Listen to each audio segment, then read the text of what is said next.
हाँ जी, बहुत-बहुत स्वागत है तुहाडा सब ਦਾ ਅੱਜ ਦੀ ਕਲਾਸ ਦੇ ਵਿੱਚ।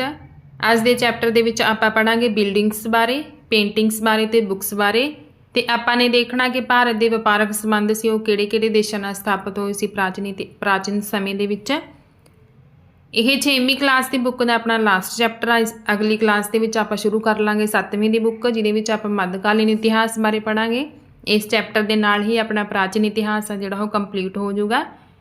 ਵੈਸੇ ਤਾਂ ਆਪਾਂ ਜਿਹੜੇ ਬਾਕੀ ਚੈਪਟਰ ਕੀਤੇ ਨੇ ਉਹਨਾਂ ਵਿੱਚ ਵੀ ਆਪਾਂ ਕਲਾ ਅਤੇ ਸਾਹਿਤ ਬਾਰੇ ਪੜ੍ਹਦੇ ਰਹੇ ਹਾਂ, ਪਰ ਇਹ ਲਾਸਟ ਵਾਲੇ ਚੈਪਟਰ ਦੇ ਵਿੱਚ ਚੀਜ਼ਾਂ ਨੂੰ ਜ਼ਿਆਦਾ ਡਿਟੇਲ ਦੇ ਵਿੱਚ ਦੱਸਿਆ ਹੋਇਆ। ਸਪੈਸ਼ਲੀ ਟੌਪਿਕ ਬਣਾਏ ਗਏ ਨੇ ਕਿ ਪ੍ਰਾਚੀਨ ਸਮੇਂ ਦੇ ਵਿੱਚ ਭਾਰਤ ਦੇ ਵਪਾਰਕ ਸੰਬੰਧ ਸੀ ਜਿਹੜੇ ਉਹ ਕਿਹੜੇ-ਕਿਹੜੇ ਦੇਸ਼ਾਂ ਨਾਲ ਸਥਾਪਿਤ ਹੋਏ ਸੀ ਅਤੇ ਕਲਾ ਅਤੇ ਸਾਹਿਤ ਦਾ ਵਿਕਾਸ ਕਿਸ ਤਰ੍ਹਾਂ ਹੋਇਆ ਸੀ, ਕਿਹੜੀਆਂ-ਕਿਹੜੀਆਂ ਕਿਤਾਬਾਂ ਲਿਖੀਆਂ ਗਈਆਂ ਸੀ, ਹੈ ਨਾ, ਅਤੇ ਕਿਸ ਤਰ੍ਹਾਂ ਦੀ ਇਮਾਰਤਾਂ ਬਣਾਈਆਂ ਗਈਆਂ ਸੀ, ਕਿਵੇਂ ਬਣਾਈਆਂ ਗਈਆਂ ਸੀ। ਉਹ ਸਾਰੀਆਂ ਚੀਜ਼ਾਂ ਇਸ ਚੈਪਟਰ ਦੇ ਵਿੱਚ ਡਿਟੇਲ ਦੇ ਵਿੱਚ ਪੜ੍ਹ ਲਾਂਗੇ ਆਪਾਂ। ਤੇ ਇਹਦੇ ਨਾਲ ਹੀ ਆਪਣਾ ਜਿਹੜਾ ਪ੍ਰਾਚੀਨ ਇਤਿਹਾਸ ਆ ਉਹ ਕੰਪਲੀਟ ਹੋ ਜਾਊਗਾ।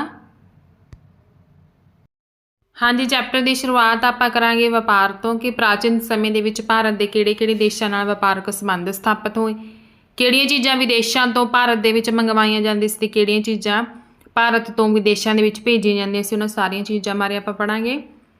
ਪ੍ਰਾਚੀਨ ਕਾਲ ਤੋਂ ਹੀ ਭਾਰਤ ਦੇ ਵਿੱਚ ਇੱਕ ਵੱਖਰੀ ਸੰਸਕ੍ਰਿਤੀ ਵਿਕਸਿਤ ਹੋਈ। ਇਤਿਹਾਸ ਦੇ ਹਰੇਕ ਕਾਲ ਅਤੇ ਉਪ ਮਹਾਂਦੀਪ ਦੇ ਲਗਭਗ ਹਰੇਕ ਖੇਤਰ ਨੇ ਆਪਣੇ ਢੰਗ ਨਾਲ ਭਾਰਤ ਦੀ ਸੰਸਕ੍ਰਿਤੀ ਨੂੰ ਵਿਕਸਿਤ ਕਰਨ ਵਿੱਚ ਆਪਣਾ ਬਹੁਤ ਜ਼ਿਆਦਾ ਯੋਗਦਾਨ ਪਾਇਆ।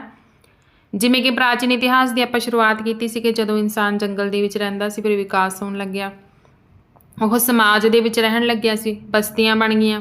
ਸਿੰਧੂ ਘਾਟੀ ਸੱਭਿਅਤਾ ਤੋਂ ਨਗਰਾਂ ਦੀ ਸ਼ੁਰੂਆਤ ਹੋ ਗਈ ਸੀ ਨਾ, ਜਿਹਨੂੰ ਪਹਿਲਾਂ ਨਗਰੀਕਰਨ ਕਾਲ ਕਿਹਾ ਜਾਂਦਾ। ਇਸ ਤੋਂ ਬਾਅਦ ਆਪਣੇ ਬਹੁਤ ਸਾਰੇ ਰਾਜਿਆਂ ਮਹਾਰਾਜਿਆਂ ਬਾਰੇ ਪੜ੍ਹਿਆ, ਸਾਮਰਾਜਾਂ ਬਾਰੇ ਪੜ੍ਹਿਆ ਕਿ ਉਹਨਾਂ ਦੇ ਸਮੇਂ ਦੇ ਵਿੱਚ ਸੰਸਕ੍ਰਿਤੀ ਦਾ ਬਹੁਤ ਹੀ ਜ਼ਿਆਦਾ ਵਿਕਾਸ ਹੋਇਆ ਸੀ, ਕਲਾ ਅਤੇ ਸਾਹਿਤ ਦਾ ਵਿਕਾਸ ਹੋਇਆ, ਮੰਦਰ ਬਣ ਗਏ, ਸਤੂਪ ਬਣ ਗਏ, ਬਹੁਤ ਸਾਰੀਆਂ ਇਮਾਰਤਾਂ ਦਾ ਨਿਰਮਾਣ ਕੀਤਾ ਗਿਆ ਸੀ। ਇਸ ਤਰ੍ਹਾਂ ਆਪਾਂ ਦੇਖ ਸਕਦੇ ਹਾਂ ਕਿ ਪ੍ਰਾਚੀਨ ਕਾਲ ਦੇ ਵਿੱਚ ਭਾਰਤ ਦੀ ਸੰਸਕ੍ਰਿਤੀ ਆ ਜਿਹੜੀ ਉਹ ਬਹੁਤ ਹੀ ਜ਼ਿਆਦਾ ਵਿਕਸਿਤ ਹੋ ਚੁੱਕੀ ਸੀ। ਪੁਰਾਤਨ ਸਮੇਂ ਤੋਂ ਹੀ ਭਾਰਤ ਦੇ ਵਿਦੇਸ਼ਾਂ ਨਾਲ ਸੰਬੰਧ ਸਨ, ਜਿਵੇਂ ਆਪਾਂ ਸਿੰਧੂ ਘਾਟੀ ਦੇ ਵਾਲੇ ਚੈਪਟਰ ਦੇ ਵਿੱਚ ਪੜ੍ਹਿਆ ਸੀ। ਪੁਰਾਤਤਵਿਕ ਖੋਜਾਂ ਤੋਂ ਪਤਾ ਚੱਲਦਾ ਹੈ ਕਿ ਸਿੰਧੂ ਘਾਟੀ ਸੱਭਿਅਤਾ ਦੇ ਸਮੇਂ ਲੋਕਾਂ ਦੇ ਮੈਸੋਪੋਟਾਮੀਆ, ਮਿਸਰ ਅਤੇ ਹੋਰ ਦੇਸ਼ਾਂ ਨਾਲ ਵਪਾਰਕ ਸੰਬੰਧ ਸਨ। ਮਤਲਬ ਪ੍ਰਾਚੀਨ ਸਮੇਂ ਤੋਂ ਹੀ ਭਾਰਤ ਦੇ ਵਪਾਰਕ ਸੰਬੰਧ ਸੀ ਜਿਹੜੇ ਉਹ ਬਾਕੀ ਦੇਸ਼ਾਂ ਨਾਲ ਸਥਾਪਿਤ ਹੋ ਚੁੱਕੇ ਸੀ। ਸਿਕੰਦਰ ਦੇ ਹਮਲੇ ਤੋਂ ਬਾਅਦ ਯੂਰਪ ਨਾਲ ਸੰਬੰਧ ਹੋਰ ਵੱਧ ਗਏ। ਵਧੀਆ ਕਿਸਮ ਦੇ ਕੱਪੜੇ, ਗਹਿਣੇ, ਨਕਾਸ਼ੀਦਾਰ ਚੀਜ਼ਾਂ, ਹੀਰੇ ਜਵਾਹਰਾਤ, ਇਤਰ, ਮਲਮਲ, ਹਾਥੀ ਦੰਦ ਦੀ ਅਵਸਥਾ ਤੇ ਗਰਮ ਮਸਾਲਿਆਂ ਦੀ ਪੱਛਮੀ ਦੇਸ਼ਾਂ ਵਿੱਚ ਵਿਸ਼ੇਸ਼ ਕਰਕੇ ਯੂਨਾਨ ਅਤੇ ਰੋਮ ਵਿੱਚ ਬੜੀ ਮੰਗ ਸੀ। ਇਸ ਤੋਂ ਆਪਾਂ ਨੂੰ ਪਤਾ ਚੱਲਦਾ ਕਿ ਭਾਰਤ ਦੇ ਜਿਹੜੇ ਵਪਾਰਕ ਸੰਬੰਧ ਸੀਗੇ ਉਹ ਬਹੁਤ ਹੀ ਜ਼ਿਆਦਾ ਵਧੀਆ ਸੀਗੇ। ਬਹੁਤ ਜ਼ਿਆਦਾ ਜਿਹੜੀਆਂ ਚੀਜ਼ਾਂ ਸੀਗੀਆਂ ਉਹ ਭਾਰਤ ਤੋਂ ਬਾਹਰਲੇ ਦੇਸ਼ਾਂ ਵਿੱਚ ਭੇਜੀਆਂ ਜਾਂਦੀਆਂ ਸੀਗੀਆਂ। ਸਾਤਵਾਹਨਾਂ ਦੇ ਸਮੇਂ ਦੂਜੀ ਸਦੀ ਈਸਵੀ ਪੂਰਵ ਤੋਂ ਰੋਮ ਅਤੇ ਦੱਖਣੀ ਭਾਰਤ ਵਿੱਚ ਸਮੁੰਦਰੀ ਮਾਰਗ ਰਾਹੀਂ ਵਪਾਰ ਹੁੰਦਾ ਸੀ। ਇਸ ਟਾਈਮ 'ਤੇ ਆ ਕੇ ਵਪਾਰ ਸੀਗਾ ਜਿਹੜਾ ਉਹ ਸਮੁੰਦਰੀ ਮਾਰਗ ਰਾਹੀਂ ਹੋਣ ਲੱਗ ਗਿਆ ਸਾਤਵਾਹਨਾਂ ਦੇ ਸਮੇਂ ਦੇ ਵਿੱਚ। ਰੇਸ਼ਮੀ ਕੱਪੜਾ ਵੀ ਇੱਥੋਂ ਬਾਹਰਲੇ ਦੇਸ਼ ਵਿੱਚ ਭੇਜਿਆ ਜਾਂਦਾ ਸੀ। ਯੂਰਪ ਵਿੱਚ ਬਣੀਆਂ ਸ਼ੀਸ਼ੇ ਦੀਆਂ ਵਸਤਾਂ ਅਤੇ ਸ਼ੀਸ਼ੇ ਦਾ ਆਯਾਤ ਕੀਤਾ ਜਾਂਦਾ ਸੀ। ਜਿਹੜੀ ਸ਼ੀਸ਼ੇ ਦੀਆਂ ਵਸਤਾਂ ਸੀਗੀਆਂ ਉਹ ਆਪਣੇ ਦੇਸ਼ ਵਿੱਚ ਮੰਗਵਾਈਆਂ ਜਾਂਦੀਆਂ ਸੀ ਯੂਰਪ ਤੋਂ। ਚੀਨ ਯੂਰਪ ਨਾਲ ਜੋੜਨ ਵਾਲੇ ਮਾਰਗ ਨੂੰ ਰੇਸ਼ਮੀ ਮਾਰਗ ਕਿਹਾ ਜਾਂਦਾ ਹੈ, ਮੋਸਟ ਇੰਪੋਰਟੈਂਟ, ਕਿਉਂਕਿ ਇਸ ਮਾਰਗ 'ਤੇ ਸਭ ਤੋਂ ਜ਼ਿਆਦਾ ਰੇਸ਼ਮ ਦਾ ਵਪਾਰ ਹੁੰਦਾ ਸੀ। ਜਿਹੜਾ ਵਪਾਰ ਸੀਗਾ ਉਹ ਹਮੇਸ਼ਾ ਉਹਦਾ ਲਾਭ ਸੀ ਜਿਹੜਾ ਉਹ ਹਮੇਸ਼ਾ ਭਾਰਤ ਦੇ ਪੱਖ ਵਿੱਚ ਰਹਿੰਦਾ ਸੀ। ਰੋਮ ਵਾਸੀ ਇਸ ਰਕਮ ਨੂੰ ਸੋਨਾ ਦੇ ਕੇ ਚੁਕਾਉਂਦੇ ਸਨ। ਇਸ ਤਰ੍ਹਾਂ ਭਾਰਤ ਨੂੰ ਫਾਇਦਾ ਮਿਲ ਰਿਹਾ ਸੀ ਕਿਉਂਕਿ ਭਾਰਤੀ ਵਸਤਾਂ ਨੂੰ ਵਿਦੇਸ਼ਾਂ ਦੇ ਵਿੱਚ ਬਹੁਤ ਹੀ ਜ਼ਿਆਦਾ ਪਸੰਦ ਕੀਤਾ ਜਾਂਦਾ ਸੀ, ਤਾਂ ਉਸ ਦੇ ਬਦਲੇ ਭਾਰਤ ਵਿੱਚ ਸੋਨਾ ਆ ਰਿਹਾ ਸੀ। ਸਪੈਸ਼ਲੀ ਰੋਮ ਵਾਸੀ ਇਸ ਰਕਮ ਨੂੰ ਸੋਨਾ ਦੇ ਕੇ ਹੀ ਚੁਕਾਉਂਦੇ ਸਨ। ਸੋਨਾ ਬਹੁਤ ਸੀ ਉਸ ਟਾਈਮ ਦੇ ਵਿੱਚ ਭਾਰਤ ਦੇ ਵਿੱਚ, ਇਸ ਲਈ ਭਾਰਤ ਨੂੰ ਪੁਰਾਣੇ ਸਮੇਂ ਦੇ ਵਿੱਚ ਸੋਨੇ ਦੀ ਚਿੜੀ ਕਿਹਾ ਜਾਂਦਾ ਸੀ। ਕਾਫੀ ਅਮੀਰ ਦੇਸ਼ ਸੀਗਾ ਉਸ ਟਾਈਮ। ਰੋਮ ਦੇ ਲੇਖਕ ਪਲੇਨੀ ਨੇ ਦੁੱਖ ਪ੍ਰਗਟ ਕਰਦੇ ਹੋਏ ਲਿਖਿਆ ਹੈ ਕਿ ਰੋਮ ਦਾ ਸੋਨਾ ਉਸਦੇ ਦੇਸ਼ ਦੇ ਅਮੀਰਾਂ ਦੀਆਂ ਐਸ਼ੋ ਆਰਾਮ ਦੀਆਂ ਜ਼ਰੂਰਤਾਂ ਲਈ ਭਾਰਤ ਜਾ ਰਿਹਾ ਹੈ ਅਤੇ ਬਾਅਦ ਵਿੱਚ ਰੋਮ ਨਾਲ ਵਪਾਰ ਸੀਗਾ ਜਿਹੜਾ ਉਹ ਘੱਟ ਹੋ ਗਿਆ ਸੀ। ਭਾਰਤ ਦੇ ਈਰਾਨ ਨਾਲ ਸੰਬੰਧ 600 ਈਸਵੀ ਪੂਰਵ ਵਿੱਚ ਈਰਾਨ ਦੇ ਏਚੇਮਿੰਡ ਵੰਸ਼ ਦੇ ਸ਼ਾਸਕਾਂ ਨੇ ਭਾਰਤ ਦੇ ਉੱਤਰ ਪੱਛਮੀ ਭਾਗਾਂ 'ਤੇ ਕਬਜ਼ਾ ਕਰ ਲਿਆ ਸੀ ਅਤੇ ਇਸ ਸੰਬੰਧ ਦੀ ਪਹਿਚਾਣ ਭਾਰਤ ਵਿੱਚ ਸਤੰਭਾਂ ਅਤੇ ਸ਼ਿਲਾਲੇਖਾਂ, ਖਰੋਸਟੀ ਲਿਪੀ ਅਤੇ ਨਵੀਂ ਕਿਸਮ ਦੇ ਸਿੱਕਿਆਂ ਵਰਗੇ ਚਿੰਨ੍ਹਾਂ ਤੋਂ ਆਪਾਂ ਨੂੰ ਜਾਣਕਾਰੀ ਹੈ ਜਿਹੜੀ ਉਹ ਪ੍ਰਾਪਤ ਹੁੰਦੀ ਹੈ। ਜਿਵੇਂ ਕਿ ਆਪਾਂ ਪਹਿਲਾਂ ਹੀ ਪੜ੍ਹ ਚੁੱਕੇ ਹਾਂ ਕਿ ਆਪਾਂ ਨੂੰ ਕਿਹੜੇ-ਕਿਹੜੇ ਸਰੋਤਾਂ ਤੋਂ ਪ੍ਰਾਚੀਨ ਸਮੇਂ ਦੇ ਬਾਰੇ ਵਿੱਚ ਜਾਣਕਾਰੀ ਮਿਲਦੀ ਹੈ। ਜਿਵੇਂ ਸ਼ਿਲਾਲੇਖ ਹੋ ਗਏ, ਲਿਪੀਆਂ ਹੋ ਗਈਆਂ, ਸਿੱਕੇ ਹੋ ਗਏ, ਬਹੁਤ ਸਾਰੀਆਂ ਹੋਰ ਚੀਜ਼ਾਂ ਹੋ ਗਈਆਂ, ਪ੍ਰਸ਼ਸਤੀਆਂ ਹੋ ਗਈਆਂ। ਇਹਨਾਂ ਚੀਜ਼ਾਂ ਤੋਂ ਆਪਾਂ ਨੂੰ ਪਤਾ ਲੱਗਦਾ ਕਿ ਉਸ ਸਮੇਂ ਦੇ ਵਿੱਚ ਕਿਸ ਤਰ੍ਹਾਂ ਦੇ ਹਾਲਾਤ ਸੀ। ਰਾਜੇ ਮਹਾਰਾਜਿਆਂ ਬਾਰੇ ਜਾਣਕਾਰੀ ਮਿਲਦੀ ਆ ਤੇ ਇਹਦਾ ਇੱਥੇ ਸ਼ਿਲਾਲੇਖਾਂ ਦੇ ਖਰੋਸਟੀ ਲਿਪੀ ਤੋਂ ਆਪਾਂ ਨੂੰ ਪਤਾ ਲੱਗਦਾ ਕਿ 600 ਈਸਵੀ ਪੂਰਵ ਦੇ ਵਿੱਚ ਜਿਹੜੇ ਈਰਾਨ ਦੇ ਏਚੇਮੀਨ ਵੰਸ਼ ਦੇ ਸ਼ਾਸਕ ਸੀ ਉਹਨਾਂ ਨੇ ਭਾਰਤ ਦੇ ਉੱਤਰੀ ਪੱਛਮੀ ਭਾਗਾਂ 'ਤੇ ਕਬਜ਼ਾ ਕਰ ਲਿਆ ਸੀ। ਹਾਂਜੀ, ਅੱਗੇ ਹੈਗਾ ਭਾਰਤ ਦੇ ਯੂਨਾਨ ਨਾਲ ਸੰਬੰਧ। ਸਿਕੰਦਰ ਦੇ ਹਮਲੇ ਦੇ ਕਾਰਨ ਵਪਾਰਕ ਰਸਤੇ ਖੁੱਲ੍ਹ ਗਏ, ਸਿਲਕ ਮਾਰਗ ਰਾਹੀਂ ਵਪਾਰ ਹੋਣ ਲੱਗਿਆ। ਭਾਰਤ ਦੀਆਂ ਵਸਤਾਂ ਸੀ ਜਿਹੜੀਆਂ ਰੋਮ ਅਤੇ ਹੋਰ ਪੱਛਮੀ ਦੇਸ਼ਾਂ ਵਿੱਚ ਜਾਣ ਲੱਗੀਆਂ। ਵਿਚਾਰਾਂ ਦਾ ਆਦਾਨ ਪ੍ਰਦਾਨ ਹੋਇਆ ਅਤੇ ਬੁੱਧ ਧਰਮ ਸੀਗਾ ਜਿਹੜਾ ਉਹ ਪੱਛਮੀ ਏਸ਼ੀਆ, ਮਿਸਰ ਅਤੇ ਯੂਰਪ ਵਿੱਚ ਫੈਲ ਗਿਆ। ਇੱਕ ਦੂਸਰੇ ਦੇ ਵਿਚਾਰਾਂ ਨੂੰ ਲੋਕਾਂ ਨੇ ਅਪਣਾ ਲਿਆ, ਵਪਾਰਕ ਸੰਬੰਧ ਸਥਾਪਿਤ ਹੋ ਗਏ ਸੀ, ਕਿਉਂਕਿ ਜਦੋਂ ਇੱਕ ਸੰਪਰਕ ਸਥਾਪਿਤ ਹੋ ਜਾਂਦਾ ਹੈ ਨਾ, ਤਾਂ ਇਸ ਤਰ੍ਹਾਂ ਇੱਕ ਦੂਸਰੇ ਦਾ ਕਲਚਰ ਵੀ ਅਪਣਾ ਲਿਆ ਜਾਂਦਾ। ਭਾਰਤ ਦੇ ਮਿਸਰ ਨਾਲ ਵਪਾਰਕ ਸੰਬੰਧ ਕਾਇਮ ਹੋਏ। ਭਾਰਤ ਤੋਂ ਕੀਮਤੀ ਹੀਰੇ, ਮਸਾਲੇ, ਗਊਆਂ ਅਤੇ ਸ਼ਿਕਾਰੀ ਕੁੱਤਿਆਂ ਦੀ ਮਿਸਰ ਵਿੱਚ ਬਹੁਤ ਜ਼ਿਆਦਾ ਮੰਗ ਕੀਤੀ ਜਾਂਦੀ ਸੀ। ਇਹ ਚੀਜ਼ਾਂ ਭਾਰਤ ਤੋਂ ਮਿਸਰ ਦੇ ਵਿੱਚ ਭੇਜੀਆਂ ਜਾਂਦੀਆਂ ਸੀ। ਇਸ ਤਰ੍ਹਾਂ ਆਪਾਂ ਦੇਖ ਸਕਦੇ ਹਾਂ ਕਿ ਮਿਸਰ ਨਾਲ ਵੀ ਭਾਰਤ ਦਾ ਕਾਫੀ ਜ਼ਿਆਦਾ ਚੰਗਾ ਵਪਾਰ ਚੱਲ ਰਿਹਾ ਸੀ ਪ੍ਰਾਚੀਨ ਸਮੇਂ ਦੇ ਵਿੱਚ। ਮੱਧ ਏਸ਼ੀਆ ਅਤੇ ਚੀਨ ਨਾਲ ਸੰਬੰਧ। ਅਸ਼ੋਕ ਅਤੇ ਕਨਿਸ਼ਕ ਸ਼ਾਸਕਾਂ ਦੇ ਰਾਜਕਾਲ ਸਮੇਂ ਬੋਧੀ ਭਿਕਸ਼ੂਆਂ ਨੂੰ ਬੁੱਧ ਧਰਮ ਦਾ ਪ੍ਰਚਾਰ ਕਰਨ ਲਈ ਸ਼੍ਰੀਲੰਕਾ, ਬਰਮਾ, ਚੀਨ ਅਤੇ ਮੱਧ ਏਸ਼ੀਆ ਭੇਜਿਆ ਗਿਆ। ਜਿਵੇਂ ਕਿ ਦੇਖੋ ਆਪਾਂ ਪੜ੍ਹ ਚੁੱਕੇ ਹਾਂ ਕਿ ਅਸ਼ੋਕ ਨੇ ਬੁੱਧ ਧਰਮ ਅਪਣਾਇਆ, ਕਨਿਸ਼ਕ ਨੇ ਅਪਣਾਇਆ, ਮੋਸਟਲੀ ਰਾਜਿਆਂ ਨੇ ਬੁੱਧ ਧਰਮ ਅਪਣਾ ਲਿਆ ਸੀਗਾ। ਅਸ਼ੋਕ ਨੇ ਕਲਿੰਗ ਦੇ ਯੁੱਧ ਤੋਂ ਬਾਅਦ ਜਦੋਂ ਉਹਨੇ ਕਲਿੰਗ ਦੇ ਵਿੱਚ ਇੰਨਾ ਜ਼ਿਆਦਾ ਖੂਨ ਖਰਾਬਾ ਦੇਖਿਆ ਤਾਂ ਉਸ ਤੋਂ ਬਾਅਦ ਉਹਨਾਂ ਨੇ ਯੁੱਧ ਦਾ ਬਿਲਕੁਲ ਤਿਆਗ ਕਰ ਦਿੱਤਾ ਸੀ ਕਿ ਹੁਣ ਜ਼ਿੰਦਗੀ ਦੇ ਵਿੱਚ ਕਦੇ ਯੁੱਧ ਨਹੀਂ ਲੜਨਗੇ, ਤੇ ਉਹਨਾਂ ਨੇ ਬੁੱਧ ਧਰਮ ਅਪਣਾ ਲਿਆ ਸੀ। ਉਹਨਾਂ ਨੇ ਆਪਣੇ ਪੁੱਤਰ ਤੇ ਪੁੱਤਰੀ ਨੂੰ ਵੀ ਬੁੱਧ ਧਰਮ ਦਾ ਪ੍ਰਚਾਰ ਕਰਨ ਲਈ ਵਿਦੇਸ਼ ਦੇ ਵਿੱਚ ਭੇਜਿਆ ਸੀ। ਇਸ ਤਰ੍ਹਾਂ ਰਾਜੇ ਮਹਾਰਾਜਿਆਂ ਦਾ ਵੀ ਬਹੁਤ ਹੀ ਜ਼ਿਆਦਾ ਯੋਗਦਾਨ ਰਿਹਾ ਸੀਗਾ, ਮਤਲਬ ਬੁੱਧ ਧਰਮ ਦਾ ਪ੍ਰਚਾਰ ਕਰਨ ਲਈ। ਅਫਗਾਨਿਸਤਾਨ ਵਿਖੇ ਪੱਥਰਾਂ ਨੂੰ ਤਰਾਸ਼ ਕੇ ਮਹਾਤਮਾ ਬੁੱਧ ਦੇ ਵੱਡੇ ਬੁੱਤ ਬੁੱਧ ਧਰਮ ਦੇ ਪ੍ਰਸਿੱਧ ਸਮਾਰਕ ਹਨ, ਜਿਹੜੇ ਕਿ ਤਾਲਿਬਾਨ ਰਾਜ ਦੌਰਾਨ 2001 ਈਸਵੀ ਵਿੱਚ ਤਬਾਹ ਹੋ ਗਏ ਸੀ। ਮੋਸਟ ਇੰਪੋਰਟੈਂਟ ਕੁਐਸਚਨ ਹੈ। ਹਾਂਜੀ, ਅੱਗੇ ਆਪਾਂ ਪੜ੍ਹ ਲੈਂਦੇ ਹਾਂ ਕਿ ਭਾਰਤ ਦੇ ਰੋਮ ਨਾਲ ਕਿਸ ਤਰ੍ਹਾਂ ਦੇ ਵਪਾਰਕ ਸੰਬੰਧ ਸੀ ਪ੍ਰਾਚੀਨ ਸਮੇਂ ਦੇ ਵਿੱਚ। ਸਮੁੰਦਰੋਂ ਪਾਰ ਭਾਰਤ ਦੇ ਰੋਮ ਨਾਲ ਵਪਾਰ ਬਾਰੇ ਟੋਲਮੀ ਦੇ ਭੂਗੋਲ ਅਤੇ ਸੰਗਮ ਸਾਹਿਤ ਵਿੱਚ ਵਰਣਨ ਕੀਤਾ ਗਿਆ ਹੈ। ਇਹਨਾਂ ਚੀਜ਼ਾਂ ਤੋਂ ਆਪਾਂ ਨੂੰ ਪਤਾ ਲੱਗਦਾ ਕਿ ਪ੍ਰਾਚੀਨ ਸਮੇਂ ਦੇ ਵਿੱਚ ਭਾਰਤ ਦੇ ਰੋਮ ਨਾਲ ਕਿਸ ਤਰ੍ਹਾਂ ਦੇ ਵਪਾਰਕ ਸੰਬੰਧ ਸਥਾਪਿਤ ਹੋਏ। ਭਾਰਤ ਮਸਾਲੇ, ਕੀਮਤੀ ਹੀਰੇ, ਵਧੀਆ ਕੱਪੜਾ, ਇੱਤਰ, ਲੋਹਾ, ਰੰਗ ਆਦਿ ਦਾ ਨਿਰਯਾਤ ਕਰਦਾ ਸੀ। ਇਸ ਤੋਂ ਇਲਾਵਾ ਮੋਰ ਅਤੇ ਤੋਤੇ ਵਰਗੇ ਪੰਛੀ ਤੇ ਬੰਦਰ ਵਰਗੇ ਜਾਨਵਰਾਂ ਦਾ ਨਿਰਯਾਤ ਕੀਤਾ ਜਾਂਦਾ ਸੀ। ਮਤਲਬ ਇਹ ਸਾਰੀਆਂ ਚੀਜ਼ਾਂ ਭਾਰਤ ਤੋਂ ਰੋਮ ਦੇ ਵਿੱਚ ਭੇਜੀਆਂ ਜਾਂਦੀਆਂ ਸੀ। ਇਸ ਦੇ ਬਦਲੇ ਭਾਰਤ ਸੋਨੇ ਅਤੇ ਚਾਂਦੀ ਦੇ ਸਿੱਕੇ, ਧਾਤਾਂ ਤੇ ਸ਼ੀਸ਼ਾ ਆਯਾਤ ਕਰਦਾ ਸੀ। ਸਾਰੀਆਂ ਚੀਜ਼ਾਂ ਸੀ ਜਿਹੜੀਆਂ ਉਹ ਭਾਰਤ ਦੇ ਵਿੱਚ ਆਉਂਦੀਆਂ ਸੀ। ਹਾਂਜੀ, ਅੱਗੇ ਹੈਗਾ ਭਾਰਤ ਦੇ ਦੱਖਣੀ ਪੂਰਬੀ ਏਸ਼ੀਆ ਨਾਲ ਸੰਬੰਧ। ਚੇਰ, ਚੋਲ ਅਤੇ ਪਾਂਡੇ ਸ਼ਾਸਕਾਂ ਨੇ ਜਹਾਜ਼ ਬਣਾਉਣ ਅਤੇ ਸਮੁੰਦਰੋਂ ਪਾਰ ਖੋਜਾਂ ਨੂੰ ਉਤਸ਼ਾਹਿਤ ਕੀਤਾ ਸੀ। ਇਸ ਸਮੇਂ ਸਾਰੀਆਂ ਚੀਜ਼ਾਂ ਸੀ ਜਿਹੜੀਆਂ ਵਿਕਸਿਤ ਹੋ ਰਹੀਆਂ ਸੀ। ਵਪਾਰ ਵਿਕਸਿਤ ਹੋਇਆ ਤੇ ਸ਼੍ਰੀਲੰਕਾ ਅਤੇ ਦੱਖਣੀ ਏਸ਼ੀਆ ਵਿੱਚ ਉਪਨਿਵੇਸ਼ਾਂ ਦੀ ਸਥਾਪਨਾ ਹੋ ਗਈ। ਇਸ ਖੇਤਰ ਵਿੱਚ ਭਾਰਤੀ ਭਾਸ਼ਾ, ਸਾਹਿਤ ਅਤੇ ਕਲਾ ਦਾ ਬਹੁਤ ਹੀ ਜ਼ਿਆਦਾ ਪ੍ਰਸਾਰ ਹੋਇਆ। ਚੰਪਾ ਅਤੇ ਕੰਬੋਜ ਦੇ ਸ਼ਾਸਕਾਂ ਨੇ ਹਿੰਦੂ ਧਰਮ ਦਾ ਪ੍ਰਸਾਰ ਕੀਤਾ ਸੀ ਤੇ ਕੰਪੂਚੀਆ ਦੇ ਵਿੱਚ ਅੰਗਕੋਰਵਾਟ ਮੰਦਿਰ ਦੇ ਵਿੱਚ ਭਾਰਤ ਦੇ ਮਹਾਕਾਵ ਰਾਮਾਇਣ ਅਤੇ ਮਹਾਭਾਰਤ ਵਿੱਚੋਂ ਦ੍ਰਿਸ਼ ਮੂਰਤੀ ਕਲਾ ਵਿੱਚ ਚਿਤਰਾਏ ਗਏ ਹਨ। ਜਿੰਨੇ ਵੀ ਦ੍ਰਿਸ਼ ਨੇ ਇਹ ਸਾਰੇ ਮੂਰਤੀ ਕਲਾ ਦੇ ਵਿੱਚ ਇਹਨਾਂ ਨੇ ਬਣਾਏ ਨੇ, ਚਿਤਰਾਏ ਗਏ, ਪੇਂਟਿੰਗ ਕੀਤੀ ਗਈ ਆ। ਇੰਡੋਨੇਸ਼ੀਆ ਦਾ ਇੱਕ ਨਾਚ ਵੀ ਰਾਮਾਇਣ ਅਤੇ ਮਹਾਭਾਰਤ ਤੋਂ ਲਏ ਗਏ ਕਥਾ ਪ੍ਰਸੰਗਾਂ 'ਤੇ ਆਧਾਰਿਤ ਹੈ। Most important. ਇੰਡੋਨੇਸ਼ੀਆ ਭਾਸ਼ਾ ਵਿੱਚ ਬਹੁਤ ਸਾਰੇ ਤਮਿਲ ਅਤੇ ਸੰਸਕ੍ਰਿਤ ਦੇ ਸ਼ਬਦ ਸ਼ਾਮਿਲ ਨੇ ਤੇ ਇੰਡੋਨੇਸ਼ੀਆ ਲਿਪੀ ਵੀ ਦੱਖਣੀ ਪੂਰਬੀ ਏਸ਼ੀਆ ਦੀਆਂ ਦੂਜੀਆਂ ਲਿਪੀਆਂ ਨਾਲ ਮਿਲਦੀ ਹੈ। ਅਰਬਾਂ ਨੇ ਸਿੰਧ ਤੇ 712 ਈਸਵੀ ਵਿੱਚ ਅਧਿਕਾਰ ਕਰ ਲਿਆ ਸੀ ਤੇ ਉਹਨਾਂ ਨੇ ਭਾਰਤ ਵਿੱਚ ਕਈ ਵਪਾਰਕ ਬਸਤੀਆਂ ਸਥਾਪਿਤ ਕਰ ਲਈਆਂ ਸੀ ਤੇ ਅਰਬਾਂ ਨੇ ਭਾਰਤੀ ਰਚਨਾਵਾਂ, ਹਿਸਾਬ, ਚਿਕਿਤਸਾ, ਜੋਤਿਸ਼ ਅਤੇ ਸਾਹਿਤ ਦਾ ਅਰਬੀ ਭਾਸ਼ਾ ਵਿੱਚ ਅਨੁਵਾਦ ਕਰਵਾਇਆ। ਅਰਬਾਂ ਨੇ ਭਾਰਤੀ ਸੰਖਿਆ ਪ੍ਰਣਾਲੀ ਸਮੇਂ 0 ਸੰਖਿਆ ਦਾ ਦੁਨੀਆ ਵਿੱਚ ਪ੍ਰਸਾਰ ਕੀਤਾ ਤੇ ਉਸ ਸੰਖਿਆ ਪ੍ਰਣਾਲੀ ਨੂੰ ਅੱਜ ਕੱਲ੍ਹ ਹਿੰਦੂ ਅਰਬ ਸੰਖਿਆ ਪ੍ਰਣਾਲੀ ਕਿਹਾ ਜਾਂਦਾ ਹੈ ਤੇ ਅਰਬਾਂ ਦੇ ਹਮਲੇ ਨੇ ਹੀ ਇੰਡੋ ਇਸਲਾਮ ਸੰਸਕ੍ਰਿਤੀ ਦਾ ਆਰੰਭ ਕੀਤਾ। ਹਾਂਜੀ, ਮੋਸਟ ਇੰਪੋਰਟੈਂਟ ਕੁਐਸਚਨ ਅਰਬਾਂ ਦਾ ਕਿ ਸਿੰਧ ਤੇ ਉਹਨਾਂ ਨੇ 712 ਈਸਵੀ ਵਿੱਚ ਅਧਿਕਾਰ ਕੀਤਾ ਸੀ। ਇੱਥੇ ਆਪਣੀਆਂ ਵਪਾਰਕ ਬਸਤੀਆਂ ਵੀ ਉਹਨਾਂ ਨੇ ਸਥਾਪਿਤ ਕਰ ਲਈਆਂ ਤੇ ਰਚਨਾਵਾਂ ਦਾ ਉਹਨਾਂ ਨੇ ਅਰਬੀ ਭਾਸ਼ਾ ਦੇ ਵਿੱਚ ਅਨੁਵਾਦ ਕਰਾਇਆ ਤੇ ਜਿਵੇਂ ਆਪਾਂ ਨੂੰ ਪਤਾ ਕਿ 0 ਦੀ ਖੋਜ ਆ ਜਿਹੜੀ ਉਹ ਭਾਰਤ ਦੇ ਵਿੱਚ ਕੀਤੀ ਗਈ ਸੀ ਤੇ ਸਾਰੀ ਦੁਨੀਆ ਵਿੱਚ ਅਰਬਾਂ ਨੇ 0 ਸੰਖਿਆ ਦਾ ਪ੍ਰਸਾਰ ਕੀਤਾ ਸਾਰੀ ਦੁਨੀਆ ਦੇ ਵਿੱਚ ਤੇ ਅਰਬਾਂ ਦੇ ਹਮਲੇ ਨੇ ਕਹਿੰਦੇ ਇੰਡੋ ਇਸਲਾਮ ਸੰਸਕ੍ਰਿਤੀ ਦਾ ਵੀ ਆਰੰਭ ਕਰ ਦਿੱਤਾ ਸੀ। ਇਹ ਵੀ ਮੋਸਟ ਇੰਪੋਰਟੈਂਟ ਕੁਐਸਚਨ ਆ।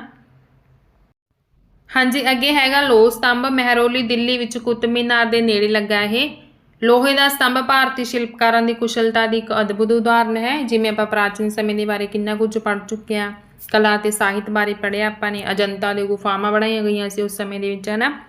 ਮੰਦਰ ਸਤੂਪਾਂ ਦਾ ਇਮਾਰਤ ਨਿਰਮਾਣ ਕੀਤਾ ਗਿਆ ਸੀ। ਤਾਂ ਆਪਾਂ ਦੇਖ ਸਕਦੇ ਹਾਂ ਕਿ ਉਸ ਸਮੇਂ ਜਿਹੜੇ ਲੋਕ ਸੀਗੇ ਉਹਨਾਂ ਵਿੱਚ ਕਲਾ ਬਹੁਤ ਹੀ ਜ਼ਿਆਦਾ ਸੀ। ਇਸ ਦਾ ਨਿਰਮਾਣ ਲਗਭਗ 1500 ਸਾਲ ਪਹਿਲਾਂ ਹੋਇਆ। ਇਸ ਦੇ ਬਣਨ ਦੀ ਜਾਣਕਾਰੀ ਇਸ ਦੇ ਅਭਿਲੇਖ ਤੋਂ ਮਿਲਦੀ ਹੈ। ਇਸ ਉੱਪਰ ਚੰਦਰ ਨਾਮ ਦੇ ਇੱਕ ਸ਼ਾਸਕ ਦਾ ਜ਼ਿਕਰ ਕੀਤਾ ਗਿਆ ਹੈ। ਗੁਪਤ ਵੰਸ਼ ਨਾਲ ਸੰਬੰਧਿਤ ਸ਼ਾਸਕ ਚੰਦਰਗੁਪਤ ਦੂਜਾ ਹੈ। ਚੰਦਰਗੁਪਤ ਦੂਸਰੇ ਦੀ ਇਸ ਅਭਿਲੇਖ ਦੇ ਵਿੱਚ ਪ੍ਰਸ਼ੰਸਾ ਕੀਤੀ ਗਈ ਹੈ। ਜਿਵੇਂ ਆਪਾਂ ਨੇ ਗੁਪਤ ਸਾਮਰਾਜ ਬਾਰੇ ਪੜ੍ਹਿਆ ਸੀ, ਉਸ ਦੇ ਵਿੱਚ ਵੀ ਆਪਾਂ ਇਹ ਟੌਪਿਕ ਪੜ੍ਹ ਚੁੱਕੇ ਹਾਂ। ਇਸ ਲੋਹ ਸਤੰਭ ਬਾਰੇ ਪੜ੍ਹਿਆ ਸੀ ਆਪਾਂ ਨੇ ਕਿ ਚੰਦਰਗੁਪਤ ਦੂਜੇ ਦੇ ਸਮੇਂ ਦੇ ਵਿੱਚ ਇਹ ਬਣਾਇਆ ਗਿਆ ਸੀ। ਹਾਂਜੀ, ਅੱਗੇ ਆਪਾਂ ਪੜ੍ਹ ਲੈਂਦੇ ਹਾਂ ਉਸ ਸਮੇਂ ਦੀਆਂ ਇਮਾਰਤਾਂ ਬਾਰੇ ਜਿਹੜੀਆਂ ਕਿ ਪ੍ਰਾਚੀਨ ਸਮੇਂ ਦੇ ਵਿੱਚ ਬਣਾਈਆਂ ਗਈਆਂ ਸੀ। ਸ਼ਿਲਪਕਾਰਾਂ ਦੀ ਕੁਸ਼ਲਤਾ ਦੇ ਨਮੂਨੇ ਸਤੂਪਾਂ ਵਰਗੀਆਂ ਕੁਝ ਇਮਾਰਤਾਂ ਵਿੱਚ ਦੇਖਣ ਨੂੰ ਮਿਲਦੇ ਹਨ ਕਿ ਸਤੂਪ ਨੇ ਬਹੁਤ ਹੀ ਜ਼ਿਆਦਾ ਖੂਬਸੂਰਤ ਤਰੀਕੇ ਨਾਲ ਬਣਾਏ ਗਏ ਨੇ। ਸਤੂਪ ਦਾ ਸ਼ਾਬਦਿਕ ਅਰਥ ਹੈ ਟਿੱਲਾ। ਸਤੂਪ ਵਿਭਿੰਨ ਆਕਾਰਾਂ ਦੇ ਬਣਾਏ ਜਾਂਦੇ ਸੀ। ਇਹ ਨਹੀਂ ਹੈਗਾ ਸੀ ਕਿ ਇੱਕ ਹੀ ਆਕਾਰ ਦੇ ਸਾਰੇ ਸਤੂਪ ਬਣਾ ਤੇ ਹਰੇਕ ਦਾ ਜਿਹੜਾ ਆਕਾਰ ਸੀ ਉਹ ਅਲੱਗ ਤਰ੍ਹਾਂ ਦਾ ਬਣਾਇਆ ਜਾਂਦਾ ਸੀ। ਪਰ ਇਹਨਾਂ ਵਿੱਚ ਇੱਕ ਸਮਾਨਤਾ ਹੁੰਦੀ ਸੀ ਕਿ ਇਹ ਸਮਾਨਤਾ ਇਹ ਸੀ ਕਿ ਇਹਨਾਂ ਸਤੂਪਾਂ ਦੇ ਨੇੜੇ ਇੱਕ ਛੋਟਾ ਜਿਹਾ ਡੱਬਾ ਰੱਖਿਆ ਜਾਂਦਾ ਸੀ। ਇਹਨਾਂ ਡੱਬਿਆਂ ਵਿੱਚ ਬੁੱਧ ਜਾਂ ਉਹਨਾਂ ਦੇ ਅਨੁਆਈਆਂ ਦੇ ਸਰੀਰ ਦੇ ਅਵਸ਼ੇਸ਼ ਜਾਂ ਉਹਨਾਂ ਦੁਆਰਾ ਪ੍ਰਯੋਗ ਕੀਤੀ ਹੋਈ ਵਸਤੂ ਜਾਂ ਕੀਮਤੀ ਪੱਥਰ ਜਾਂ ਸਿੱਕੇ ਰੱਖੇ ਜਾਂਦੇ ਸੀ। ਜਦੋਂ ਵੀ ਉਹ ਕੋਈ ਸਤੂਪ ਬਣਾਉਂਦੇ ਸੀ ਤਾਂ ਕੋਲ ਇੱਕ ਡੱਬਾ ਰੱਖ ਦਿੰਦੇ ਹੁੰਦੇ ਸੀ। ਤੇ ਇਹਨਾਂ ਨੂੰ ਧਾਤੂ ਮੰਜੂਸਾ ਕਿਹਾ ਜਾਂਦਾ ਸੀ। ਮੋਸਟ ਇੰਪੋਰਟੈਂਟ ਕੁਐਸਚਨ ਹੈ ਇਹ। ਤਾਂ ਇਸ ਤਰ੍ਹਾਂ ਕੁਝ ਸਤੂਪਾਂ ਦਾ ਨਿਰਮਾਣ ਕੀਤਾ ਜਾਂਦਾ ਸੀ। ਸਤੂਪਾਂ ਦੇ ਆਲੇ ਦੁਆਲੇ ਪਰਿਕਰਮਾ ਕਰਨ ਦੇ ਲਈ ਇੱਕ ਰਸਤਾ ਬਣਿਆ ਹੁੰਦਾ ਸੀ ਜਿਸ ਨੂੰ ਪ੍ਰਦਕਸ਼ਿਨਾ ਪਥ ਕਿਹਾ ਜਾਂਦਾ ਸੀ। ਇਸ ਰਸਤੇ ਨੂੰ ਰੇਲਿੰਗ ਦੁਆਰਾ ਘੇਰਿਆ ਜਾਂਦਾ ਸੀ ਜਿਸ ਨੂੰ ਵੇਦਿਕਾ ਕਹਿੰਦੇ ਹਨ। ਵੇਦਿਕਾ ਵਿੱਚ ਪ੍ਰਵੇਸ਼ ਦੁਆਰ ਬਣਾਏ ਜਾਂਦੇ ਸੀ। ਲਗਭਗ 2000 ਸਾਲ ਪਹਿਲਾਂ ਅਮਰਾਵਤੀ ਦੇ ਸਤੂਪ ਨੂੰ ਸਜਾਉਣ ਦੇ ਲਈ ਸ਼ਿਲਾਵਾਂ ਤੇ ਚਿੱਤਰ ਉਕੇਰੇ ਗਏ ਸਨ। ਇਸ ਕਾਲ ਵਿੱਚ ਹਿੰਦੂ ਮੰਦਰਾਂ ਦਾ ਨਿਰਮਾਣ ਵੀ ਕੀਤਾ ਗਿਆ ਸੀ ਤੇ ਮੰਦਰਾਂ ਦਾ ਸਭ ਤੋਂ ਮਹੱਤਵਪੂਰਨ ਭਾਗ ਜਿਹੜਾ ਹੁੰਦਾ ਸੀ ਉਹਨੂੰ ਗਰਭ ਗ੍ਰਹਿ ਕਿਹਾ ਜਾਂਦਾ ਸੀ, ਜਿੱਥੇ ਮੁੱਖ ਦੇਵੀ ਜਾਂ ਦੇਵਤਾ ਦੀ ਮੂਰਤੀ ਨੂੰ ਰੱਖਿਆ ਜਾਂਦਾ ਸੀ। ਜਿਵੇਂ ਆਪਾਂ ਮੰਦਿਰ ਦੇਖਦੇ ਹਾਂ ਨਾ, ਮਤਲਬ ਇੱਕ ਜਿੱਥੇ ਮੂਰਤੀ ਰੱਖੀ ਹੁੰਦੀ ਆ, ਉਹ ਜਿਹੜੀ ਚੀਜ਼ ਹੁੰਦੀ ਆ ਉਹ ਸਭ ਤੋਂ ਉੱਚੀ ਬਣਾਈ ਜਾਂਦੀ ਹੁੰਦੀ ਆ। ਉਹ ਅਲੱਗ ਹੀ ਦਿਖਦਾ ਹੁੰਦਾ, ਆਪਾਂ ਨੂੰ ਦੂਰੋਂ ਹੀ ਪਤਾ ਲੱਗ ਜਾਂਦਾ ਕਿ ਇੱਥੇ ਇੱਕ ਮੰਦਿਰ ਬਣਿਆ ਹੋਇਆ। ਉਹਨੂੰ ਗਰਭ ਗ੍ਰਹਿ ਕਿਹਾ ਜਾਂਦਾ, ਜਿੱਥੇ ਕਿ ਦੇਵੀ ਜਾਂ ਦੇਵਤਾ ਦੀ ਮੂਰਤੀ ਨੂੰ ਰੱਖਿਆ ਜਾਂਦਾ ਸੀ। ਇਸੇ ਸਥਾਨ ਤੇ ਪੁਰੋਹਿਤ ਧਾਰਮਿਕ ਅਨੁਸ਼ਠਾਨ ਕਰਦੇ ਸੀ ਅਤੇ ਭਗਤ ਪੂਜਾ ਕਰਦੇ ਸੀ। ਗਰਭ ਗ੍ਰਹਿ ਮਤਲਬ ਜਿੱਥੇ ਕਿ ਮੂਰਤੀ ਰੱਖੀ ਜਾਂਦੀ ਸੀ, ਉੱਥੇ ਅਨੁਸ਼ਠਾਨ ਹੁੰਦੇ ਸੀ ਤੇ ਪੂਜਾ ਵੀ ਹੁੰਦੀ ਸੀ ਉੱਥੇ। ਸਤੂਪ ਵਿੱਚ ਇੱਟਾਂ ਦਾ ਨਿਰਮਾਣ ਅਸ਼ੋਕ ਦੇ ਸਮੇਂ ਤੋਂ ਹੋਣ ਲੱਗਿਆ ਸੀ। Most important question. ਰੇਲਿੰਗ ਅਤੇ ਪ੍ਰਵੇਸ਼ ਦੁਆਰ ਬਾਅਦ ਦੇ ਸ਼ਾਸਕਾਂ ਦੇ ਸਮੇਂ ਜੋੜੇ ਗਏ। ਇੱਟਾਂ ਦਾ ਨਿਰਮਾਣ ਅਸ਼ੋਕ ਦੇ ਸਮੇਂ ਹੋਣ ਲੱਗ ਗਿਆ ਸੀ। ਜਿਹੜੇ ਸ਼ਾਸਕ ਅਸ਼ੋਕ ਤੋਂ ਬਾਅਦ ਆਏ ਸੀ ਉਸ ਸਮੇਂ ਦੇ ਵਿੱਚ ਰੇਲਿੰਗ ਅਤੇ ਪ੍ਰਵੇਸ਼ ਦੁਆਰ ਸੀਗੇ ਜਿਹੜੇ ਉਸ ਤੋਂ ਬਾਅਦ ਬਣਾਏ ਜਾਣ ਲੱਗੇ ਸੀ। ਜ਼ਿਆਦਾਤਰ ਮੰਦਿਰਾਂ ਵਿੱਚ ਇੱਕ ਮੰਡਪ ਹੁੰਦਾ ਸੀ। ਇਹ ਇੱਕ ਸਭਾਗਾਰ ਹੁੰਦਾ ਸੀ ਜਿੱਥੇ ਲੋਕ ਇਕੱਠੇ ਹੁੰਦੇ ਸੀ। ਹੋ ਸਕਦਾ ਹੋ ਕਿਸੇ ਵਿਸ਼ੇ ਤੇ ਗੱਲਬਾਤ ਕਰਨ ਲਈ, ਜਿਵੇਂ ਕਿ ਇੱਕ ਮੀਟਿੰਗ ਵਗੈਰਾ ਹੁੰਦੀ ਆ, ਉਸ ਲਈ ਲੋਕ ਇੱਥੇ ਇਕੱਠੇ ਹੁੰਦੇ ਹੋਣਗੇ। ਮਹਾਬਲੀਪੁਰਮ ਵਿੱਚ ਇਹ ਹੋਲ ਵਿੱਚ ਪੱਥਰਾਂ ਦੇ ਬਣੇ ਹੋਏ ਕੁਝ ਉੱਤਮ ਮੰਦਿਰ ਹਨ। ਇਹ ਹੋਲ ਦਾ ਦੁਰਗਾ ਮੰਦਿਰ ਜਿਹੜਾ ਕਿ 1400 ਸਾਲ ਪਹਿਲਾਂ ਬਣਾਇਆ ਗਿਆ ਸੀ। ਬਹੁਤ ਹੀ ਖੂਬਸੂਰਤ ਮੰਦਿਰ ਬਣਾਇਆ ਗਿਆ ਸੀ ਇਹ ਹੋਲ ਦਾ ਮੰਦਿਰ ਆ ਜਿਹੜਾ ਦੁਰਗਾ ਮੰਦਿਰ। ਉੜੀਸਾ ਦਾ ਜੈਨ ਮੱਠ ਇੱਕ ਪਹਾੜੀ ਨੂੰ ਖੋਦ ਕੇ ਬਣਾਇਆ ਗਿਆ ਸੀ। ਇਸ ਤਰ੍ਹਾਂ ਪਹਾੜੀਆਂ ਨੂੰ ਕੱਟ ਕੇ ਵੀ ਉਸ ਸਮੇਂ ਦੇ ਵਿੱਚ ਮੰਦਿਰ ਅਤੇ ਸਤੂਪ ਬਣਾਏ ਜਾਂਦੇ ਸੀ। ਤੇ ਮੰਦਿਰ ਜਾਂ ਸਤੂਪ ਜਿਹੜਾ ਬਣਾਉਣ ਦੀ ਪ੍ਰਕਿਰਿਆ ਸੀਗੀ ਉਸ ਦੇ ਵਿੱਚ ਅਵਸਥਾਵਾਂ ਕਈ ਆਉਂਦੀਆਂ ਸੀ। ਧਨ ਕਾਫੀ ਖਰਚ ਹੁੰਦਾ ਸੀ। ਰਾਜੇ ਤੇ ਰਾਣੀਆਂ ਹੀ ਇਹਨਾਂ ਨੂੰ ਬਣਵਾਉਣ ਦਾ ਨਿਸ਼ਚਾ ਕਰਦੇ ਸੀ। ਵਧੀਆ ਕਿਸਮ ਦਾ ਪੱਥਰ ਲੱਭਿਆ ਜਾਂਦਾ ਸੀ। ਸ਼ਿਲਾਖੰਡਾਂ ਨੂੰ ਖੋਦ ਕੇ ਪੱਥਰ ਕੱਢਿਆ ਜਾਂਦਾ ਸੀ। ਫਿਰ ਉਹਨਾਂ ਨੂੰ ਨਿਸ਼ਚਿਤ ਜਗ੍ਹਾ ਤੇ ਲੈ ਕੇ ਜਾਣਾ ਹੁੰਦਾ ਸੀ। ਫਿਰ ਸੋਚ ਵਿਚਾਰ ਕਰਕੇ ਤਰਾਸ਼ ਕੇ ਉਹਨਾਂ ਨੂੰ ਸਹੀ ਜਗ੍ਹਾ ਤੇ ਲਗਾਉਣਾ ਹੁੰਦਾ ਸੀ। ਇਸ ਤਰ੍ਹਾਂ ਕਾਫੀ ਲੰਬਾ ਪ੍ਰੋਸੈਸ ਹੁੰਦਾ ਸੀ ਜਦੋਂ ਮੰਦਿਰ ਜਾਂ ਸਤੂਪ ਦਾ ਨਿਰਮਾਣ ਕੀਤਾ ਜਾਂਦਾ ਸੀ। ਤੇ ਸਾਰਾ ਪੈਸਾ ਸੀ ਜਿਹੜਾ ਉਹ ਰਾਜੇ ਤੇ ਰਾਣੀਆਂ ਵੱਲੋਂ ਦਿੱਤਾ ਜਾਂਦਾ ਸੀ। ਤੇ ਬਾਅਦ ਵਿੱਚ ਜਿਹੜਾ ਇੱਥੇ ਧਨ ਚੜਾਇਆ ਜਾਂਦਾ ਸੀ, ਦਾਨ ਕੀਤਾ ਜਾਂਦਾ ਸੀ, ਉਹਨਾਂ ਨਾਲ ਇਹਨਾਂ ਇਮਾਰਤਾਂ ਨੂੰ ਸਜਾਇਆ ਜਾਂਦਾ ਸੀ। ਤੇ ਜਿਹੜੇ ਦਾਨ ਕਰਨ ਵਾਲੇ ਲੋਕ ਸੀਗੇ ਉਹਨਾਂ ਵਿੱਚੋਂ ਵਪਾਰੀ, ਕਿਸਾਨ, ਮਾਲਾ ਬਣਾਉਣ ਵਾਲੇ, ਇਤਰ ਬਣਾਉਣ ਵਾਲੇ, ਲੁਹਾਰ ਸੁਨਾਰ ਸਾਰੇ ਲੋਕ ਇਸ ਵਿੱਚ ਸ਼ਾਮਿਲ ਹੁੰਦੇ ਸੀ। ਤੇ ਉਹਨਾਂ ਸਾਰੇ ਲੋਕਾਂ ਦਾ ਨਾਮ ਇਹਨਾਂ ਰੇਲਿੰਗਾਂ ਜਾਂ ਦੀਵਾਰਾਂ ਤੇ ਲਿਖਿਆ ਗਿਆ ਜਿਨ੍ਹਾਂ ਦਾ ਵੀ ਯੋਗਦਾਨ ਰਿਹਾ ਇਹਨਾਂ ਨੂੰ ਬਣਾਉਣ ਵਿੱਚ ਤੇ ਸਜਾਉਣ ਵਿੱਚ। ਹਾਂਜੀ, ਅੱਗੇ ਆਪਾਂ ਪੜ੍ਹ ਲੈਂਦੇ ਹਾਂ ਪੇਂਟਿੰਗਸ ਬਾਰੇ। ਅਜੰਤਾ ਉਹ ਜਗ੍ਹਾ ਹੈ ਜਿੱਥੇ ਪਹਾੜਾਂ ਵਿੱਚ ਸੈਂਕੜੇ ਸਾਲਾਂ ਦੇ ਦੌਰਾਨ ਕਈ ਗੁਫਾਵਾਂ ਬਣਾਈਆਂ ਗਈਆਂ। ਪਹਾੜਾਂ ਨੂੰ ਖੋਦ ਕੇ ਗੁਫਾਵਾਂ ਬਣਾਈਆਂ ਗਈਆਂ ਸੀ। ਜ਼ਿਆਦਾਤਰ ਇਹ ਬੋਧੀ ਭਿਕਸ਼ੂਆਂ ਦੇ ਲਈ ਵਿਹਾਰ ਬਣਾਏ ਗਏ ਸੀ ਇਹਨਾਂ ਵਿੱਚ, ਕਿਉਂਕਿ ਬੋਧੀ ਭਿਕਸ਼ੂ ਜਿਹੜੇ ਹੈਗੇ ਸੀਗੇ ਉਹ ਬੁੱਧ ਧਰਮ ਦਾ ਪ੍ਰਚਾਰ ਕਰਨ ਲਈ ਇੱਕ ਜਗ੍ਹਾ ਤੋਂ ਦੂਸਰੀ ਜਗ੍ਹਾ ਜਾਂਦੇ ਸੀ ਤੇ ਉਹਨਾਂ ਦੇ ਰੁਕਣ ਲਈ ਵਿਹਾਰ ਬਣਾਏ ਗਏ ਸੀਗੇ। ਤੇ ਇਹਨਾਂ ਨੂੰ ਫਿਰ ਬਾਅਦ ਵਿੱਚ ਪੇਂਟਿੰਗਸ ਕਰਕੇ ਇਹਨਾਂ ਨੂੰ ਗੁਫਾਵਾਂ ਨੂੰ ਸਜਾਇਆ ਗਿਆ ਸੀ ਤੇ ਮਸ਼ਾਲਾਂ ਦੀ ਰੌਸ਼ਨੀ ਦੇ ਵਿੱਚ ਕਹਿੰਦੇ ਜਿਹੜੀਆਂ ਇਹ ਤਸਵੀਰਾਂ ਸੀ ਉਹ ਬਣਾਈਆਂ ਜਾਂਦੀਆਂ ਸੀ ਕਿਉਂਕਿ ਹਨੇਰਾ ਹੁੰਦਾ ਸੀ ਇਸ ਲਈ। ਤੇ ਇਹਨਾਂ ਦੇ ਰੰਗ ਨੇ ਕਹਿੰਦੇ ਜਿਹੜੇ ਉਹ 1500 ਸਾਲ ਬਾਅਦ ਵੀ ਬਹੁਤ ਹੀ ਜ਼ਿਆਦਾ ਚਮਕਦਾਰ ਨੇ। ਇਹ ਰੰਗ ਪੌਦਿਆਂ ਦੇ ਖਣਿਜਾਂ ਤੋਂ ਬਣਾਏ ਗਏ ਸੀ ਤੇ ਇਹਨਾਂ ਨੂੰ ਬਣਾਉਣ ਵਾਲੇ ਕਲਾਕਾਰ ਨੇ ਜਿਹੜੇ ਉਹ ਅਗਿਆਤ ਨੇ। ਜਿਵੇਂ ਆਪਾਂ ਹੁਣੇ ਪੜ੍ਹਿਆ ਸੀ ਸਤੂਪਾਂ ਦੇ ਮੰਦਰਾਂ ਬਾਰੇ ਕਿ ਉਹਨਾਂ ਦਾ ਨਿਰਮਾਣ ਕੀਤਾ ਗਿਆ ਸੀਗਾ ਤੇ ਉਹਨਾਂ ਨੂੰ ਬਣਾਉਣ ਵਾਲੇ ਸਜਾਉਣ ਵਾਲਿਆਂ ਦੇ ਨਾਮ ਸੀਗੇ ਜਿਹੜੇ ਉਹ ਲਿਖੇ ਗਏ ਸੀ ਦੀਵਾਰਾਂ ਤੇ ਰੇਲਿੰਗਾਂ ਤੇ। ਪਰ ਇਹਨਾਂ ਗੁਫਾਵਾਂ ਦੇ ਵਿੱਚ ਇਸ ਤਰ੍ਹਾਂ ਦੇ ਕੋਈ ਨਾਮ ਨਹੀਂ ਲਿਖੇ ਗਏ, ਇਸ ਲਈ ਨਹੀਂ ਪਤਾ ਕਿ ਇਹ ਕਿੰਨਾ ਲੋਕਾਂ ਨੇ ਬਣਾਈ ਗਈਆਂ ਨੇ। ਅਗਿਆਤ ਨੇ ਉਹ ਕਲਾਕਾਰ ਜਿਨ੍ਹਾਂ ਨੇ ਵੀ ਗੁਫਾਵਾਂ ਨੂੰ ਬਣਾਇਆ, ਇਹਨਾਂ ਨੂੰ ਸਜਾਇਆ ਪੇਂਟਿੰਗਸ ਕਰ ਕਰਕੇ। ਆਪਾਂ ਬਹੁਤ ਸਾਰੇ ਕਿੰਨੇ ਚੈਪਟਰ ਦੇ ਵਿੱਚ ਤਾਂ ਆਪਾਂ ਇਹ ਪੜ੍ਹ ਚੁੱਕੇ ਹਾਂ ਜਨਤਾ ਦੀਆਂ ਗੁਫਾਵਾਂ ਵਾਲਾ ਟੌਪਿਕ, ਇਸ ਲਈ ਹੁਣ ਤੁਹਾਨੂੰ ਚੰਗੀ ਤਰ੍ਹਾਂ ਯਾਦ ਹੋ ਜਾਣਾ ਚਾਹੀਦਾ ਕਿ ਇਹ ਬੋਧੀ ਭਿਕਸ਼ੂਆਂ ਦੇ ਲਈ ਬਣਾਈਆਂ ਗਈਆਂ ਸੀ ਪ੍ਰਾਚੀਨ ਸਮੇਂ ਦੇ ਵਿੱਚ। ਹਾਂਜੀ, ਅੱਗੇ ਆਪਾਂ ਪੜ੍ਹ ਲੈਂਦੇ ਹਾਂ ਮਹੱਤਵਪੂਰਨ ਪੁਸਤਕਾਂ ਬਾਰੇ। ਇਸ ਯੁੱਗ ਵਿੱਚ ਕਈ ਪ੍ਰਸਿੱਧ ਮਹਾਂਕਾਵਾਂ ਦੀ ਰਚਨਾ ਕੀਤੀ ਗਈ ਸੀ। ਕਰੀਬ 1800 ਸਾਲ ਪਹਿਲਾਂ ਇੱਕ ਪ੍ਰਸਿੱਧ ਤਮਿਲ ਮਹਾਂਕਾਵ ਸ਼ਿਲਪਾਧਿਕ੍ਰਮ ਦੀ ਰਚਨਾ ਇਲਾਂਗੋ ਨਾਮਕ ਕਵੀ ਦੁਆਰਾ ਕੀਤੀ ਗਈ। ਮੋਸਟ ਇੰਪੋਰਟੈਂਟ ਕੁਐਸਚਨ ਆ। ਇਸ ਵਿੱਚ ਕੋਵਲਨ ਨਾਮ ਦੇ ਇੱਕ ਵਪਾਰੀ ਦੀ ਕਹਾਣੀ ਹੈ ਜਿਹੜਾ ਕਿ ਆਪਣੀ ਪਤਨੀ ਦੀ ਉਪੇਖਿਆ ਕਰਕੇ ਮਾਧਵੀ ਨਾਮ ਦੀ ਇੱਕ ਨਰਤਕੀ ਨੂੰ ਪ੍ਰੇਮ ਕਰਨ ਲੱਗਦਾ ਹੈ। ਇੱਕ ਹੋਰ ਤਮਿਲ ਮਹਾਂਕਾਵ ਮਣੀਮੇਖਲਈ ਨੂੰ ਕਰੀਬ 1400 ਸਾਲ ਪਹਿਲਾਂ ਸਤਨਾਰ ਦੁਆਰਾ ਲਿਖਿਆ ਗਿਆ ਸੀ। ਮੋਸਟ ਇੰਪੋਰਟੈਂਟ ਕੁਐਸਚਨ ਨੇ। ਇਸ ਵਿੱਚ ਕੋਵਲਨ ਅਤੇ ਮਾਧਵੀ ਦੀ ਪੁੱਤਰੀ ਦੀ ਕਹਾਣੀ ਹੈ। ਇਹ ਰਚਨਾਵਾਂ ਸਦੀਆਂ ਪਹਿਲਾਂ ਗਵਾਚ ਗਈਆਂ ਸਨ ਪਰ ਉਹਨਾਂ ਦੀਆਂ ਪਾਂਡੂਲਿਪੀਆਂ ਦੁਬਾਰਾ 100 ਸਾਲ ਪਹਿਲਾਂ ਮਿਲੀਆਂ ਹਨ। ਇਸ ਤਰ੍ਹਾਂ ਜਿਹੜੇ ਸਰੋਤ ਮਿਲਦੇ ਨੇ ਆਪਾਂ ਨੂੰ ਉਹਨਾਂ ਤੋਂ ਪਤਾ ਲੱਗ ਜਾਂਦਾ ਪ੍ਰਾਚੀਨ ਸਮੇਂ ਦੇ ਬਾਰੇ ਵਿੱਚ, ਹੈ ਨਾ। ਜਦੋਂ ਇਹ ਪਾਂਡੂਲਿਪੀਆਂ ਮਿਲੀਆਂ ਤਾਂ ਇਹਨਾਂ ਮਹਾਂਕਾਵਾਂ ਬਾਰੇ ਜਾਣਕਾਰੀ ਮਿਲੀ ਕਿ ਇਹ ਮਹਾਂਕਾਵ ਲਿਖੇ ਗਏ ਸੀ, ਕਿੰਨੇ ਸਾਲ ਪਹਿਲਾਂ ਲਿਖੇ ਗਏ, ਕਿਹੜੀਆਂ ਕਹਾਣੀਆਂ ਇਹਦੇ ਵਿੱਚ ਸ਼ਾਮਿਲ ਕੀਤੀਆਂ ਗਈਆਂ ਨੇ ਤੇ ਇਹਨਾਂ ਦੇ ਕਵੀਆਂ ਦਾ ਨਾਮ। ਤੇ ਇਹਨਾਂ ਸਰੋਤਾਂ ਤੋਂ ਆਪਾਂ ਨੂੰ ਇਹ ਚੀਜ਼ਾਂ ਪਤਾ ਲੱਗ ਜਾਂਦੀਆਂ ਨੇ ਪ੍ਰਾਚੀਨ ਸਮੇਂ ਦੇ ਬਾਰੇ ਵਿੱਚ। ਹਾਂਜੀ, ਅਗਲਾ ਆਪਣਾ ਟੌਪਿਕ ਹੈਗਾ ਪ੍ਰਾਚੀਨ ਕਹਾਣੀਆਂ ਦਾ ਸੰਕਲਨ। ਸੰਕਲਨ ਹੁੰਦਾ ਇਕੱਤਰ ਕਰਨਾ ਜਾਂ ਇਕੱਠਾ ਕਰਨਾ। ਹਿੰਦੂ ਧਰਮ ਨਾਲ ਜੁੜੀਆਂ ਕਹਾਣੀਆਂ ਜੋ ਬਹੁਤ ਪਹਿਲਾਂ ਤੋਂ ਪ੍ਰਚਲਿਤ ਹਨ ਇਸੇ ਕਾਲ ਵਿੱਚ ਲਿਖੀਆਂ ਗਈਆਂ। ਇਹਨਾਂ ਵਿੱਚ ਪੁਰਾਣ ਵੀ ਸ਼ਾਮਿਲ ਹਨ। ਪੁਰਾਣ ਦਾ ਸ਼ਾਬਦਿਕ ਅਰਥ ਹੈ ਪ੍ਰਾਚੀਨ ਜਾਂ ਪੁਰਾਣਾ, ਜਿਹੜਾ ਕਿ ਪੁਰਾਣੇ ਸਮੇਂ ਦੇ ਵਿੱਚ ਲਿਖਿਆ ਗਿਆ। ਪੁਰਾਣਾਂ ਵਿੱਚ ਵਿਸ਼ਨੂੰ, ਸ਼ਿਵ, ਦੁਰਗਾ ਤੇ ਪਾਰਵਤੀ ਆਦਿ ਦੇਵਤੇ ਨਾਲ ਜੁੜੀਆਂ ਕਹਾਣੀਆਂ ਹਨ। ਇੱਥੇ ਇਹਨਾਂ ਦੇਵੀ ਦੇਵਤਿਆਂ ਦੀ ਪੂਜਾ ਕਰਨ ਦੀਆਂ ਵਿਧੀਆਂ ਵੀ ਦੱਸੀਆਂ ਗਈਆਂ ਹਨ ਕਿ ਕਿਸ ਤਰ੍ਹਾਂ ਇਹਨਾਂ ਦੀ ਪੂਜਾ ਕਰਨੀ ਆ।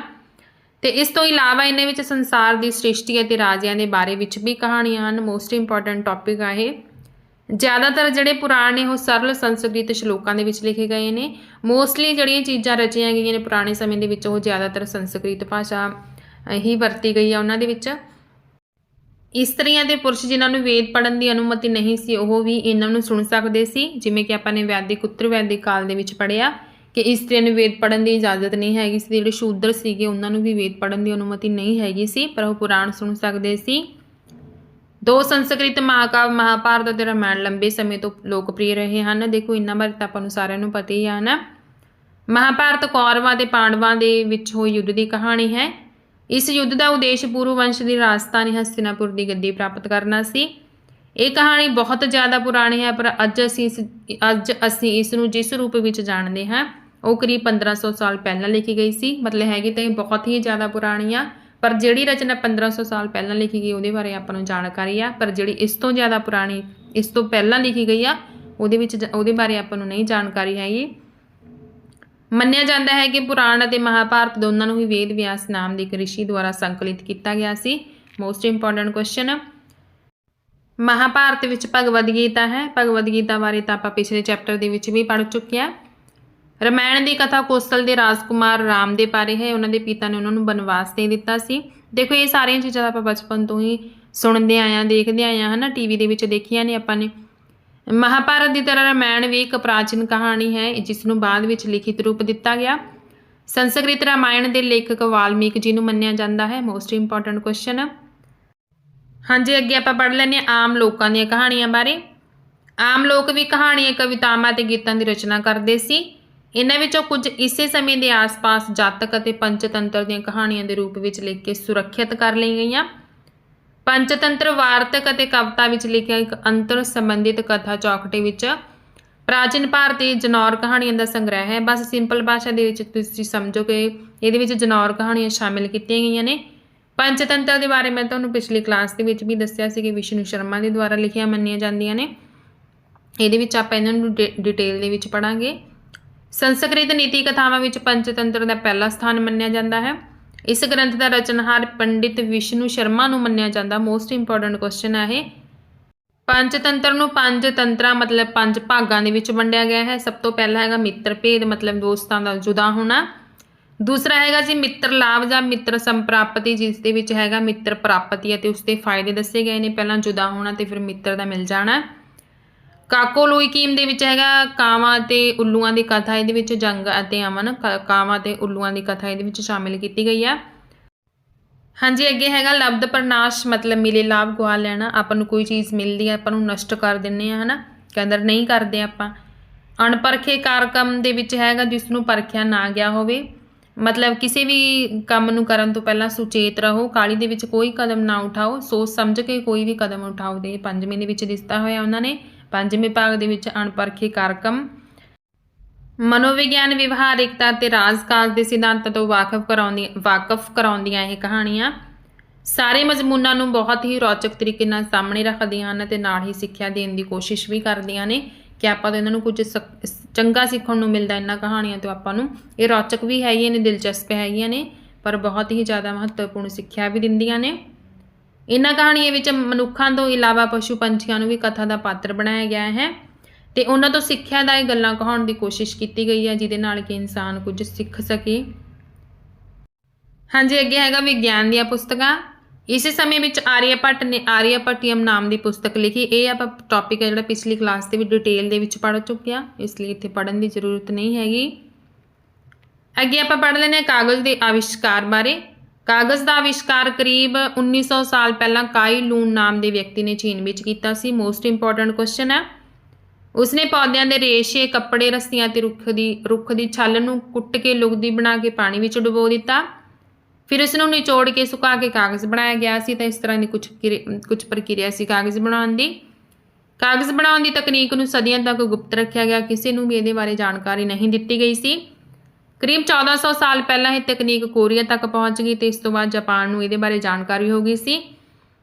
ਕਰੀਬ 1800 ਸਾਲ ਪਹਿਲਾਂ ਬਗਦਾਦ ਵਿੱਚ ਇਸ ਤਕਨੀਕ ਬਾਰੇ ਪਤਾ ਲੱਗਿਆ। ਉਸ ਤੋਂ ਬਾਅਦ ਯੂਰਪ, ਅਫਰੀਕਾ ਤੇ ਏਸ਼ੀਆ ਦੇ ਹੋਰ ਭਾਗਾਂ ਵਿੱਚ ਇਹ ਤਕਨੀਕ ਸੀ ਜਿਹੜੀ ਉਹ ਫੈਲ ਗਈ ਸੀ। ਭਾਰਤ ਵਿੱਚ ਵੀ ਕਾਗਜ਼ ਦੀ ਜਾਣਕਾਰੀ ਬਗਦਾਦ ਤੋਂ ਹੀ ਆਈ ਸੀ। Most important. ਤਾਂ ਇਹ ਸੀ ਸਾਡੀ ਅੱਜ ਦੀ ਕਲਾਸ। ਇਹ ਆਪਣਾ ਲਾਸਟ ਟੌਪਿਕ ਸੀਗਾ ਕਾਗਜ਼ ਦਾ ਆਵਿਸ਼ਕਾਰ। ਹਾਂਜੀ, ਇਸ ਕਲਾਸ ਦੇ ਨਾਲ ਹੀ ਆਪਣੀ 6ਵੀਂ ਦੀ ਬੁੱਕ ਹੋ ਚੁੱਕੀ ਹੈ ਕੰਪਲੀਟ ਤੇ ਪ੍ਰਾਚੀਨ ਇਤਿਹਾਸ ਦੇ ਵਿੱਚ ਕਾਫੀ ਕੁਝ ਪੜ੍ਹ ਚੁੱਕੇ ਹਾਂ ਆਪਾਂ ਕਿ ਕਿਸ ਤਰ੍ਹਾਂ ਨਾਚ ਉਗਾਉਣ ਦੀ ਪ੍ਰਕਿਰਿਆ ਸ਼ੁਰੂ ਹੋਈ ਸੀ, ਅੱਗ ਦੀ ਖੋਜ ਕੀਤੀ ਗਈ, ਪਹੀਏ ਦੀ ਖੋਜ ਕੀਤੀ ਗਈ, ਇਸ ਤੋਂ ਬਾਅਦ ਨਗਰਾਂ ਦਾ ਵਿਕਾਸ ਹੋਇਆ। ਵੇਦਾਂ ਬਾਰੇ ਪੜ੍ਹ ਚੁੱਕੇ ਹਾਂ ਆਪਾਂ ਨੇ, ਜਿਹੜੇ ਵੀ 4 ਵੇਦ ਲਿਖੇ ਗਏ ਨੇ।